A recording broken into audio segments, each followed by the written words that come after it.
Bangla cinema স্বামী কেন আসামি হয়েছিল দর্শক প্রিয়। ক্রিকেটে বন্ধু যখন শত্রু অবাক করেছে খেলাপ্রেমীদের।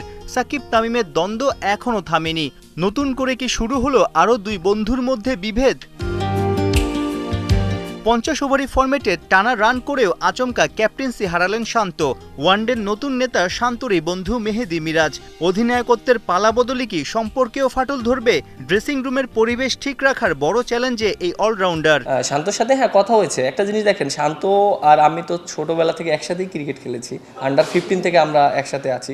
তা আমাদের কাছে যে জিনিসটা মনে হয় যে ক্যাপ্টেন ডাজেন্ট ম্যাটার, আমাদের টিম হয়ে খেলাটা ইম্পর্টেন্ট। এবং ওর সাথে যখনই কথা হয়েছে আমরা দুজনে একই ডিসকাস করেছি যে আমরা বাংলাদেশটাকে কত দূর নিয়ে যেতে পারি ড্রেসিং রুমে। আমার কাছে মনে হয় না এরকম কোনো প্রভাব পড়বে না, কারণ দিন শেষে আমরা দেশের হয়ে ক্রিকেট খেলি।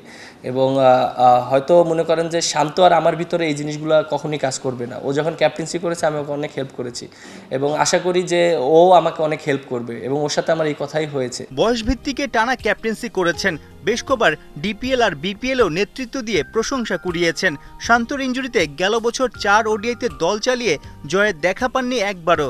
সেই মেহেদী মিরাজের উপরই চলতি বছরে ভরসা রেখেছে বিসিবি। ব্যাটে বলে জ্বলে ওঠার পাশাপাশি কি নিজেকে 3 ডাইমেনশন ক্রিকেটারের রূপ দিতে পারবেন? ক্যাপ্টেন একটা দায়িত্ব পালন করে, দিন শেষে তা পারফর্ম করাটা খুব ইম্পর্টেন্ট এবং টিম রেজাল্ট করানোটা। আমি যতই ভালো পারফর্ম করি, আমি যদি দিন শেষে বাংলাদেশ টিমটাকে রেজাল্ট না করাতে পারি তাহলে কিন্তু দিন শেষে কোনো রেজাল্টই আসবে না। সো আমরা কিন্তু সবাই কিন্তু রেজাল্টটাকে প্রায়োরিটি দিই।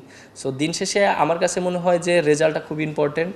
এবং আর আমরা যারা একসাথে খেলছি অনেক দিন ধরে, সবাই একসাথে খেলাটা খুব ইম্পর্টেন্ট। এবং আমরা বাংলাদেশটাকে একটা জায়গায় দাঁড় করাতে চাই। 2016তে টেস্ট অভিষেক, পরের বছর থেকেই খেলছেন সাদা বলের ক্রিকেট। টাইগার ক্রিকেটের পঞ্চপাণ্ডব, সবার নেতৃত্ব দেওয়ার কৌশল কাছ থেকে দেখেছেন, শিখেছেন। সেই তরুণ মিরাজ এখন পরিণত ওয়ানডে র্যাঙ্কিংয়ে 10-এ নামা বাংলাদেশকে টেনে তোলার মিশনে। তারা যেভাবে ডিসিশন নিত, স্ট্রংলি ডিসিশন নিত, সেই জিনিসগুলো ফলো করেছি যে কীভাবে নিত। অনেক সময় টাফ সিচুয়েশনে স্ট্রংলি ডিসিশন নিতে হয় নিজের। সো এই ডিসিশনগুলো খুবই ইম্পর্টেন্ট। অনেক সময় পরে আসবে আপনার, অনেক সময় পরে আসবে না।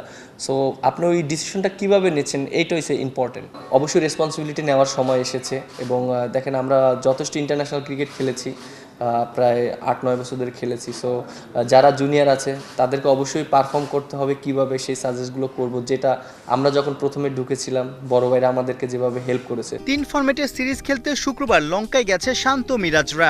জোড়া টেস্ট শেষে ওডিআই চ্যালেঞ্জ। এই ফরম্যাটে সবশেষ 6 ম্যাচে হেরেছে বাংলাদেশ। তবুও বড় স্বপ্ন দেখাচ্ছেন নয়া কাপ্তান।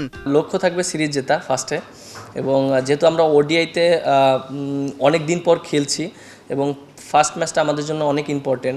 সাইফুল রূপক, 71।